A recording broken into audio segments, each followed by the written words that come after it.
पांचों तरफ से अग्नि लगा करके और बीच में खड़ा हो गया और तप रहा है, भूखे प्यासे तप रहा है। और तप तपते हुए भी जैसे ही अग्नि छोड़ी शांत हुई, उसने दूसरी लकड़ी डालने के लिए वह चीर रहा था, उसको फाड़ रहा था। और जैसे ही वह पारसनाथ का जीव, पारसनाथ आ गए वहाँ पर,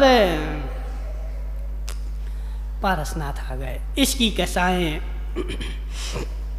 इसकी कसाएं देख करके ही प्रज्वलित हो गई। पारसनाथ का जीव वहाँ जाकर के शांति से खड़ा हो गया।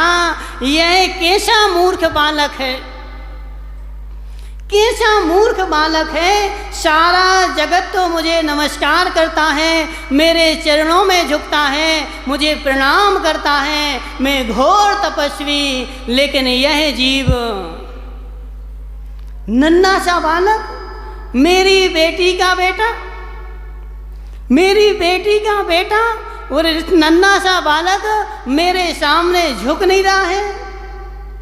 बताओ, मेरे सामने झुक नहीं रहा है। तुरंत किशोर की ज्वाला बढ़ गई। हे मूर्ख बालक, तूने मुझे प्रणाम किए बिना यहाँ खड़ा हो गया तू?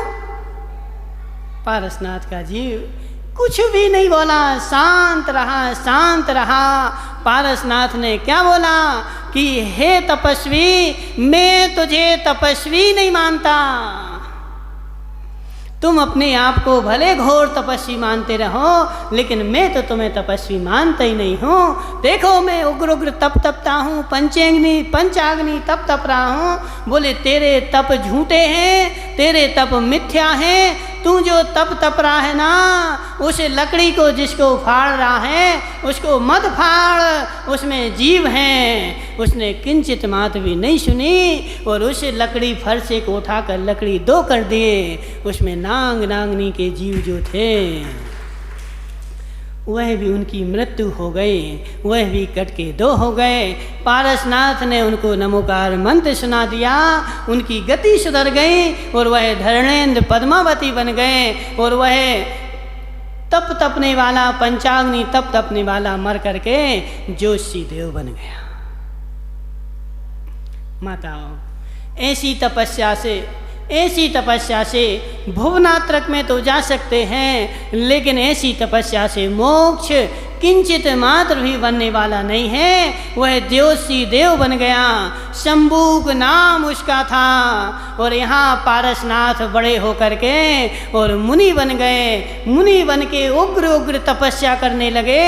और तपस्या करते करते वह कमठ का जीव जब ऊपर से जा रहा था, उसने देखा कि यह कौन है जिसने मेरा विमान रोक लिया, कौन जीव मूर्ख है जिसने मेरा विमान रोक लिया। उसका विमान आकाश में रुक गया। उसने नीचे जैसे ही देखा तो पारसनाथ बैठे हुए थे। उसकी क्रोध की ज्वाला फिर से धधक उठी। संदीप भाई, क्रोध की ज्वाला फिर से धधक उठी।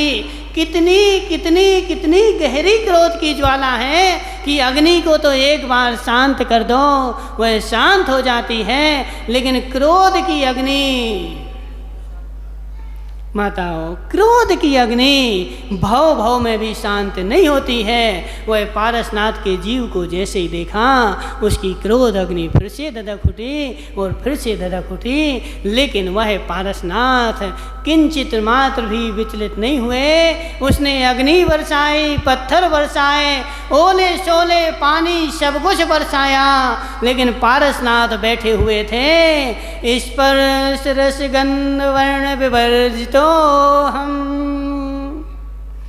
मेरे में ना स्पर्श है, ना गंध है, ना रस है, ना वर्ण है। जो तू बरसा रहा है उसमें स्पर्श रस गंध वर्ण है, और जिसके ऊपर बरस रहा है उसमें स्पर्श रस गंध वर्ण है। इसलिए पुद्गल के ऊपर ही पुद्गल बरस रहा है। मैं तो चैतन्य अस्ति पुरुष चिदात्मा हम।